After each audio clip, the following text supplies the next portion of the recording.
Film शुरू होती है 1975 में, जहां हम स्पेन के एक ऑर्फनेज को देखते हैं, जहां उन बच्चों को रखा जाता है जिनका इस दुनिया में कोई नहीं होता। वहां एक बच्ची थी लौरा, जो अपने दोस्तों के साथ खेल रही होती है। अब कुछ टाइम के बाद कोई लौरा को गोद ले लेता है और हम कहानी में सीधा 30 साल के बाद का टाइम देखते हैं, जहाँ लौरा की शादी हो गई थी और अब वो अपने हस्बैंड और 7 साल के बेटे साइमन के साथ रहती है। हाल ही में लौरा ने वो ऑर्फनेज फिर से खरीद लिया था, जहाँ उसका बचपन गुजरा था, क्योंकि वो उस जगह को फिर से पहले जैसा बनाकर कुछ स्पेशल बच्चों को गोद लेकर उनकी देखभाल करना चाहती थी। कुछ दिनों में ही ये फैमिली वहाँ शिफ्ट हो जाती है। अब एक दिन जब साइमन उस नए घर यानी ऑर्फनेज में खेल रहा था, तो वो अपने मॉम डैड को अपने 2 दोस्तों के बारे में बताता है। उसका कहना था कि वो मेरे इनविजिबल दोस्त हैं, उनको बस मैं ही देख सकता हूँ। अब उसके मॉम डैड को लगा क्योंकि ये बच्चा है तो जरूर इसने अपने ख्याली दोस्त बनाए होंगे, तो उन्होंने साइमन की बात को टाल दिया। अगले दिन लौरा साइमन को समंदर किनारे बनी एक केव यानी कि गार दिखाने लाती है। तब साइमन उसे अच्छे से चेक करने अकेले ही अंदर चला जाता है, जबकि लौरा बाहर खड़ी होकर उसका इंतजार करती है। मगर काफी देर तक जब साइमन बाहर नहीं आता,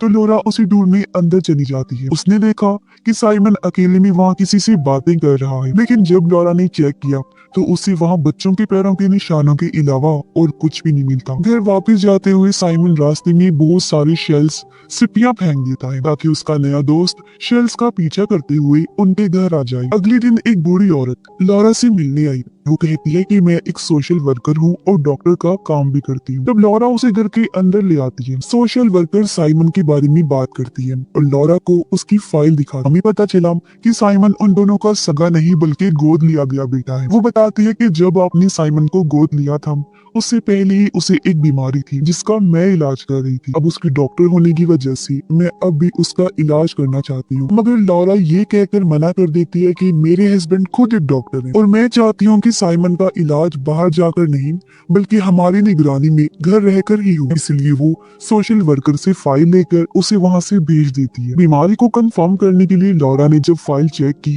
तो उसकी रिपोर्ट पॉजिटिव। अब लौरा नहीं चाहती थी कि साइमन को ये पता चले कि वो गोद लिया गया बेटा है और उसे कोई बीमारी है, इसलिए लौरा वो फाइल अलमारी में बनी एक लॉकर में छुपा के चाबी अपने पास संभाल के रख ली। इसी रात एक जोरदार आवाज की वजह से लौरा की आंख खुल गई। आवाज उनके घर के बाहर बने शेड से आ रही थी, इसलिए लौरा वहाँ पर चेक करने गई। वो देखती है कि वहाँ सोशल वर्कर है जो शेड में छानबीन कर रही है कि जैसे वो कोई बहुत जरूरी चीज वहाँ पर ढूंढ रही हो। लौरा घबरा गई। वो जल्दी से आकर अपने हस्बैंड को जगाकर इस बारे में बताती है। दोनों चेक करने आए पर तब तक सोशल वर्कर वहाँ से जा चुकी। अगली सुबह लौरा ने जब घर का दरवाजा खोला तो उसे बाहर एक लाइन में शेल्स गिरी हुई मिलती हैं और ये वही शेल्स हैं जो साइमन ने केव से लौटते हुए रास्ते में गिराई। साइमन लौरा को अपने 6 दोस्तों के बारे में बताता है कि वो सारे के सारे इनविजिबल हैं। बहुत जल्द मैं भी उनके जैसा हो जाऊंगा और फिर हमेशा उनके साथ ही रहूंगा। जो बात लौरा को अजीब लगी, वो साइमन की ड्राइंग देखती है जहाँ उसने उन 6 इनविजिबल दोस्तों की तस्वीरें भी बनाई हुई थी। उनमें से एक दोस्त ने तो मास्क भी पहना हुआ था। सभी बच्चों के हाथों में कोई ना कोई चीज। वो ड्राइंग साइमन को दिखाकर लौरा पूछती है कि इनके हाथों में क्या है, तो साइमन कहता है कि मेरे दोस्त दूसरों की चीजों को चुरा कर छुपा देते, फिर चीज के मालिक को क्लूज के जरिए यानी बताए गए कुछ इशारों की मदद से अपनी चीज को ढूंढना पड़ता है। अगर कोई इंसान क्लूज की मदद से अपनी चीज को ढूंढ लेते हैं तो वो लोग उस इंसान की कोई एक ख्वाहिश पूरी कर देते हैं। ये एक गेम है और अब वो गेम मैं भी अपने दोस्तों के साथ खेलने वाला हूँ, जहाँ मुझे अपने सिक्कों को ढूंढना है जिनको मेरे दोस्तों ने कहीं छुपा दिया है। इसलिए अब लौरा भी इसे गेम समझकर साइमन का साथ देने के लिए तैयार हो जाती है, क्योंकि उसे लग रहा था कि साइमन मेरे साथ खेलना चाह रहा है और सारे क्लोज सेट करके उसने ही अपने सिक्के कहीं छुपा दिए होंगे। अब क्लोज के जरिए ये पहले साइमन के रूम में गई, फिर गार्डन में, फिर एक दूसरे कमरे में, फिर किचन में, जिसके आखिर में साइमन को एक चाबी मिलती है जो उसी अलमारी की थी जिसमें लौरा ने साइमन की फाइल छुपा के रखी थी। साइमन चाबी से अलमारी जब खोलता है तो उसे अपने सिक्के फाइल्स के बीच पेजेस में ही मिलते हैं। सिक्के मिलने पर साइमन खुश हो रहा था, पर लौरा फाइल उससे छीनकर डांटने लगती है। इस पर साइमन बोलता है कि मैं पहले से ही जानता हूँ कि मैं आपका गोद लिया गया बेटा हूँ, मुझे एक बीमारी है और मैं जल्द मर जाऊंगा। ये सुन लौरा की होश उड़ गई। वो चीख कर साइमन से पूछती है कि तुम्हें ये बात किसने बताई। तब साइमन कहता है कि थॉमस ने, जो उसका मास्क पहना इनविजिबल दोस्त है। जो सुनकर लौरा पूरी तरह हैरान और परेशान रह जाती है। अगले दिन उन स्पेशल बच्चों के लिए पार्टी रखी जाती है जिनको लॉरा गोद लेने वाली थी। वो जब साइमन को पार्टी में बुलाने के लिए आती है तो वो उनके साथ जाने से मना कर देता है, ये कहकर कि मेरे साथ थॉमस के घर चले। वो ये कहकर मना कर देती है कि नहीं जा सकती बेटा, घर में पार्टी है। और इस बात को लेकर दोनों की बहस हो गई। अब साइमन जब ज्यादा जिद पर उतर आया तो लॉरा उसे थप्पड़ मार देती है, पर बाद में उसे दुख भी हुआ, लेकिन साइमन नाराज होकर चला गया। कुछ देर बाद लॉरा जब उसे मनाने के लिए घर में ढूंढती है तो वो उसे कहीं भी नहीं मिलता। तभी उसे एक बच्चा खड़ा हुआ दिखाई देता है जिसने बिल्कुल वैसे ड्रेस और मास्क पहना हुआ था जैसा साइमन ने थॉमस को अपनी ड्राइंग में बनाया था, जिससे लॉरा को लगता है कि ये थॉमस है। लॉरा जब उसका मास्क हटाने लगी तो बच्चा उसे धक्का मारकर बाथरूम में कर देता है। फिर उसे लॉक करने के लिए जब बच्चे ने दरवाजा बंद किया तो बीच में लॉरा का हाथ आ गया। वो दर्द में तड़पने लगती है। उसकी आवाज सुनकर फौरन उसका हस्बैंड वहाँ आ गया।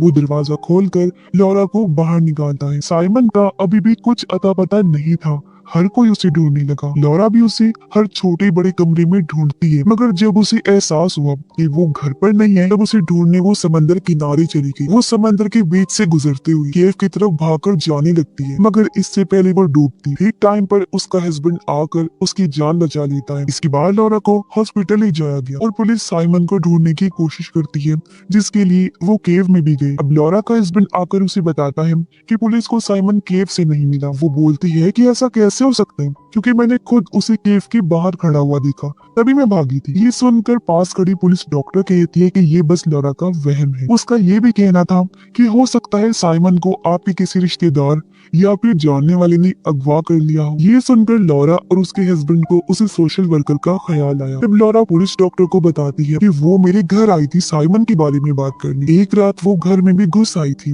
और शेड में टांग छांग कर रही। मगर ये सुन पुलिस डॉक्टर ने कहा कि ऐसा कैसे हो सकता है, क्योंकि इस नाम की कोई भी सोशल वर्कर नहीं है। मगर क्योंकि लॉरा तो सच में उससे मिली थी, इसलिए उसे लगने लगा कि उसने साइमन को अगवा किया है और उसे पूरा यकीन था कि मेरा बेटा उसके पास से ही मिलेगा। अब क्योंकि लॉरा की टांग पर चोट लगी थी तो उसे व्हील चेयर का इस्तेमाल करना पड़ता है। ऐसी हालत देखकर उसका हस्बैंड लॉरा को संभालने की कोशिश करता है, उसे तसल्ली देने लगता है। फिर वो अपनी चेन उतार कर लॉरा को दे देता है, ये कहकर कि इसे तुम पहन लो और जब साइमन मिल जाएगा तो मैं ये तुमसे वापस ले लूंगा। अब लॉरा जब सो रही थी तो आधी रात को उसकी नींद जोरदार आवाजों से खुल गई। ये आवाज साइमन के रूम के पास से आ रही थी, इसलिए लॉरा फौरन वहाँ चेक करने गई। उसने देखा कि साइमन के बिस्तर पर एक डॉल पड़ी हुई है। अब यहाँ से सीन शिफ्ट होकर आता है 6 महीने के बाद, और क्योंकि अभी तक पुलिस भी साइमन को ढूंढ नहीं पाई थी इसलिए वो दोनों भी उम्मीद खो चुकी थी कि कभी साइमन मिलेगा। मगर एक दिन जब वो कहीं पर जा रही तो उन्हें सोशल वर्कर दिखाई दी जो सड़क पार कर रही थी और उसने बेबी कैरेज पकड़ा हुआ था। उसे देख दोनों को एक उम्मीद हो गई कि साइमन जरूर इसके पास होगा और आज हमारा बेटा हमें मिल जाएगा। लॉरा उससे बात करने के लिए उसे आवाज लगाती है, लेकिन तभी एक बस आकर सोशल वर्कर को उड़ा कर ले जाती है। ये देख लॉरा चीखने चिल्लाने लगी। वो रोते हुए भागकर बेबी कैरेज के पास गई, जहाँ उसे एक दूसरी डॉल मिलती है जो देखने में बिल्कुल थॉमस की जैसा था, मास्क वाला। अब लॉरा जब सोशल वर्कर को चेक करने गई तो उसका हस्बैंड बताता है कि ये मर चुकी है। अब इस हादसे के बाद पुलिस डॉक्टर सोशल वर्कर के घर से कुछ तस्वीरें और रील्स लेकर आती है ताकि वो छानबीन कर सके, और पता चलता है कि सोशल वर्कर उसी ऑर्फनेज में काम किया करती थी जहां लॉरा बचपन में रहा करती थी, यानी जिस घर में वो अभी रह रही है। ये सारी बातें वो लॉरा को बता रही थी। आगे वो कहती है कि सोशल वर्कर का एक बेटा भी था, थॉमस, और क्योंकि उसके बेटे का चेहरा बिगड़ा हुआ था इसलिए वो हमेशा मुंह छुपाने के लिए मास्क पहना करता था, और सोशल वर्कर भी अपने बच्चे को सबसे छुपा के रखती। अब पुलिस डॉक्टर लॉरा को एक न्यूज़पेपर भी दिखाती है जिसमें थॉमस की गायब होने के बारे में लिखा हुआ था। वो कहती है कि लॉरा, जब बचपन में तुम्हें गोद ले लिया गया था ना, उसके बाद कुछ बच्चे थॉमस को लेकर उसी केव में गए। केव के अंदर जाकर उन्होंने थॉमस का मास्क उतार लिया था और वो भागकर बाहर आ गई, क्योंकि वो देखना चाहती थी कि बिना मास्क किया थॉमस बाहर आएगा या नहीं। अब वो बच्चे तो वहाँ से जा चुके थे मगर थॉमस अंदर ही रहा। फिर समंदर की ऊंची ऊंची लहरें भी वहाँ आ गई और वो बेचारा फिर वहाँ से बाहर आ ही नहीं पाया, क्योंकि केव में भी पानी आ गया था और डूबने से उसकी मौत हो गई। इस पर लॉरा कहती है कि ऐसा कैसे हो सकता है, क्योंकि जिस दिन साइमन गायब हुआ था उस दिन थॉमस को मैंने अपने घर में देखा था। इस पर पुलिस डॉक्टर कहती है कि ऐसा नहीं हो सकता क्योंकि थॉमस तो मर चुका है और ये भी उसका वहम ही है। इसी रात लॉरा जब बेड पर लेटी थी तो तभी उसका हस्बैंड भी साथ आकर लेट गया, जिसके साथ वो बातें करने लगी। वो फिर साइमन के साथ गुजारे गए टाइम को याद करते हुए पूरी तरह उसमें डूब जाती है। वो ये बातें अपने हस्बैंड को भी बताती है, मगर कुछ टाइम बाद जब दरवाजा खुला तो उसका हस्बैंड रूम में आता है। लॉरा ये देखकर घबरा गई कि अगर ये अभी आया है तो फिर बेड पर मेरे साथ कौन था। उसने जब चादर हटाकर देखी तो वहाँ पर कोई भी नहीं था, जिससे वो घबरा गई। अपने हस्बैंड को भी बताती है, मगर दोनों को कुछ समझ नहीं आता। अब इन अजीब चीजों की वजह से लॉरा काफी परेशान हो गई, और क्योंकि साइमन को गायब हुए भी 9 महीने हो गए थे, इसलिए वो एक प्रोफेसर के पास जाती है जो साइकोलॉजिस्ट होते हैं। वो उन्हें साइमन के गायब होने के बाद की सारी चीजें बताती है जो जो भी उसके साथ हुआ था। यहाँ तक कि वो उन्हें थॉमस के मांस का टुकड़ा भी देती है जो उसे तब मिला था जब उसने लॉरा को धक्का दिया था। उसकी सारी बातें सुनकर प्रोफेसर उसे एक मीडियम के पास जाने का कहते हैं, यानी पैरानॉर्मल इन्वेस्टिगेटर के पास, जो इन अजीब चीजों भूत आत्माओं की इन्वेस्टिगेशन करती है और भूतों से बात करके उन्हें भगाने का काम करती है। अगले ही दिन मीडियम अपनी पूरी तैयारी के साथ लॉरा के घर आ जाती है। वो एक अंधेरे कमरे में बैठकर घर की सारी आत्माओं से राब्ता करके उनसे बात करने की कोशिश करती है, जबकि बाकी सब दूसरे कमरे से कैमरास के जरिए मीडियम को देख रहे थे। जहां मीडियम पूरे ऑर्फनेज को चेक करते हुए एक रूम में आ जाती है, जहां उसे 5 ऑर्फन बच्चों की आवाजें सुनाई देती हैं जो मीडियम से रोते हुए मदद मांग रही थी। ऐसा लग रहा था जैसे वो बहुत ही बुरी हालत में हो। दूसरे रूम में बैठे बाकी लोग भी ऑडियो मशीन के जरिए बच्चों के रोने की आवाजें सुन पा रही थी। अब प्रोफेसर के कहने पर जब मीडियम उन बच्चों से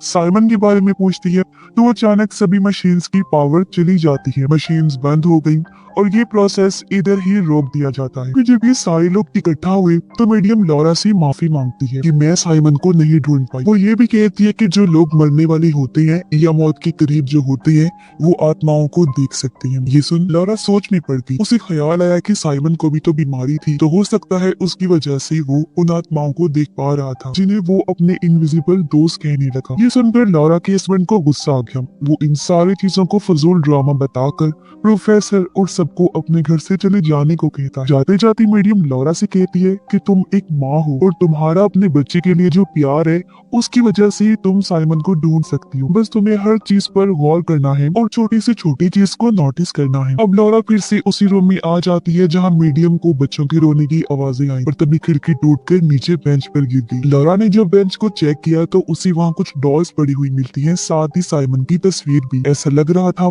जैसे ये चीजें भी यहाँ क्लोज के तौर पर रखी गई हो और उसे गेम के बारे में याद आ जाता है। इससे लॉरा समझ गई कि अब वो आत्माएं मेरे साथ ट्रेजर हंट गेम को खेल रही हैं। क्लोज के जरिए उसे एक दरवाजे का नॉब मिलता है। उसने जब पूरे घर को चेक किया तो उसे बिना नॉब वाला कोई दरवाजा नहीं मिलता। फिर लॉरा शेड में आकर चेक करती है जहां उसे सोशल वर्कर का लॉकेट मिलता है। तब उसे याद आया कि उस दिन वो भी यहाँ कुछ ढूंढने आई। लॉरा वहां बने छोटे छोटे चेम्बर्स के दरवाजों को तोड़कर सीमेंट की बैग्स को बाहर निकालती है, मगर जब उन्हें खोलकर देखा तो उसके होश उड़ गए, क्योंकि उनमें से उसके 5 दोस्तों की लाशें निकलती हैं जिनके साथ लॉरा इसी ऑर्फनेज में रहा करती थी। यही वो बच्चे थे जिन्होंने थॉमस के साथ केव में जाकर वो सब किया था। असल में उस दिन के बाद से सोशल वर्कर उन बच्चों से अपने बेटे थॉमस की मौत का बदला लेना चाहती थी। उसने उन बच्चों के खानों में जहर मिलाकर आखिर उन्हें मार डाला, फिर उन्हें इन बोरियों में भरकर यहाँ रख दिया। और क्योंकि ऑर्फनेज को लॉरा ने फिर से खोल दिया था तो सोशल वर्कर यहाँ इन बोरियों को ही हटाने आई ताकि और किसी को इस बारे में पता न चल सके। अब ये सारी बातें लॉरा अपने हस्बैंड को भी समझाने की कोशिश करती है, मगर वो सुनने को तैयार ही नहीं था और इस ऑर्फनेज को छोड़कर जाने की बात करता है। इस पर लॉरा उसे 2 दिन का टाइम ले लेती है, ये कहकर कि मैं यहाँ अकेले रहूंगा। अपने हस्बैंड के जाने के बाद वो पूरे घर की सेटिंग को बदलने लगती है। उसने फर्नीचर भी हटाकर पुराना रख दिया था, बिल्कुल वैसा ही लुक दे दिया था जैसा 30 साल पहले ये ऑर्फनेज दिखता था। फिर वो ऑर्फनेज की वर्कर का यूनिफॉर्म पहनकर डाइनिंग टेबल पर खाना रखती है और चेयर्स पर अपने दोस्तों के डॉल्स को भी बिठाकर खुद भी वहां बैठ जाती है। फिर वो उसी दरवाजे के नॉब के जरिए अपने दोस्तों की आत्माओं को बुलाने लगती है, मगर जब काफी देर तक भी वो नहीं आती तो लॉरा एक गेम खेलने लगती है जो बचपन में वो अपने दोस्तों के साथ इस ऑर्फनेज में खेला करती थी। गेम खेलते ही उन बच्चों की आत्माएं वहाँ आ जाती हैं, पर जब वो उनसे साइमन के बारे में पूछती है तो बच्चे लुका छुपी गेम खेलने के लिए वहाँ से भागने लगे। अपने एक दोस्त को ढूंढते हुए लॉरा एक छोटे से कमरे में आ जाती है जहाँ पर बहुत सारा सामान पड़ा हुआ था। इस कमरे को चेक करने पर लॉरा को वहाँ एक खुफिया दरवाजा दिखाई देता है और ये ही बिना नॉब का दरवाजा था, जिसे खोलते ही अंदर एक बेसमेंट थी। तब नीचे आकर लॉरा चेक करने लगती है। उसे दीवार पर थॉमस की बनाई हुई कई सारी ड्राइंग्स मिलती हैं, जिससे ये बात जाहिर होती है कि वो इसी बेसमेंट में रहा करता था। अब और चेक करने पर उसे सामने थॉमस के कपड़ों में साइमन की लाश दिखाई देती है, जो देख लॉरा के होश उड़ जाती है। वो पूरी तरह टूट गई, वो जैसे पागल हो गई थी। उसके पास बैठकर फूट फूट कर रोने लगती है, क्योंकि उसे कुछ याद आ गया था, जिस गलती का पछतावा उसे होने लगता है। असल में उस दिन मांस वाला बच्चा, जिसे अब तक लॉरा थॉमस समझ रही थी, वो तो साइमन था। जब लॉरा ने थॉमस के घर जाने से मना कर दिया था और साइमन को थप्पड़ मार दिया था, तो नाराज होकर वो इसी बेसमेंट में आ गया था। सब लोग उसे ढूंढ रहे थे कि पता नहीं कहाँ चला गया, तो वो इसी बेसमेंट में था। अब यहाँ लॉरा से गलती ये हुई थी कि जब वो इस छोटे कमरे में देखने आई तो उसे अंदाजा नहीं था कि यहाँ कोई खुफिया बेसमेंट भी हो सकती है। उसने इस दरवाजे को नजरअंदाज कर दिया। बड़े बड़े पाइप सेट करते हुए गलती से वो सारी बेसमेंट के दरवाजे के आगे गिर गई, जिससे दरवाजा ब्लॉक हो गया, जहाँ से बेचारा साइमन बाहर आ ही नहीं पाया। और हॉस्पिटल से लौटने के बाद जब लॉरा को घर में जोरदार आवाजें सुनाई दे रही थी, तो वो और किसी की नहीं बल्कि साइमन की थी, जो बेसमेंट से बाहर आने की कोशिश कर रहा था। और गलती से उसका पैर फिसला और वो सीढ़ियों से नीचे जा गिरा। उसकी गर्दन की हड्डी टूट गई और वही उस बेचारी की मौत हो गई। अब लॉरा साइमन की लाश को वहाँ से निकाल कर अपने कमरे में लेकर आती है। उसने साइमन को गोद में ही पकड़ा हुआ था। वो बहुत सारी नींद की गोलियां खाकर अपना आखिरी सांस लेती है, यानी वो भी मारी गई थी। जिसके कुछ देर के बाद हम लॉरा को आत्माओं की दुनिया में देखते हैं, जहाँ मरने के बाद लोग जाते हैं आफ्टर लाइफ में, जहाँ साइमन उसकी गोदी में होता है। उसके साथ साथ वहाँ थॉमस और उन 5 ऑर्फन बच्चों की आत्माएं भी होती हैं। अब उस दिन जब साइमन ने ट्रेजर हंट गेम में सिक्के ढूंढ लिए थे, तो उसने ख्वाहिश में अपनी माँ लॉरा को मांगा था, यानी उसके मरने के बाद जल्दी लॉरा भी मरकर यहाँ उसके पास आ जाए और वो साइमन और इन बाकी बच्चों की देखभाल कर सके। फिर सारे बच्चों की आत्माएं लॉरा के पास आ जाती हैं और वो एक माँ का रोल निभाते हुए उन बच्चों को कहानियां सुनाने लगती है। इसके बाद हम लॉरा के हस्बैंड को देखते हैं, जिसने ऑर्फनेज के सामने लॉरा, साइमन, थॉमस और उन बाकी बच्चों की लाशों को दफना दिया था, उनका फ्यूनरल कर दिया था और वो उनकी कब्र पर फूल चढ़ा रहा था। और जब वो वापस ऑर्फनेज में आया तो उसे वो एक चेन मिलती है जो उसने लॉरा को दी थी और कहा था कि जब हमारा बच्चा मिल जाएगा तो मैं ये तुमसे वापस ले लूंगा। तभी सामने का दरवाजा अपने आप ही खुल गया। सामने देखकर और अपनी चेन को वापस पाकर उसके चेहरे पर सुकून भरी मुस्कुराहट आ गई, क्योंकि वो समझ